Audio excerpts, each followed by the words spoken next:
మీ జగన్ అన్న why not 175 అన్నాడు కదా, మరి ఎందుకు 11 సీట్లకి పరిమితం చేశారు?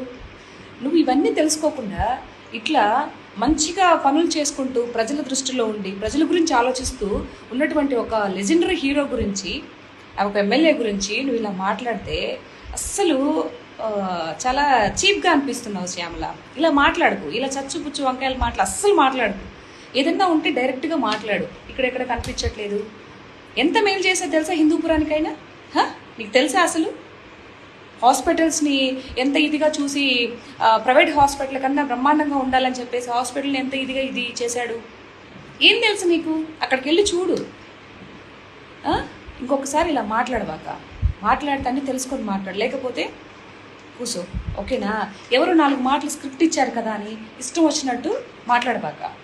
సరే, ముందు మీ వెనకుండే వాళ్ళని, మీ యొక్క ఎవరైతే మీ పార్టీ నాయకులు ఏమాత్రం చేశారా, ఏం చేశారా ముందు అది చూసుకో.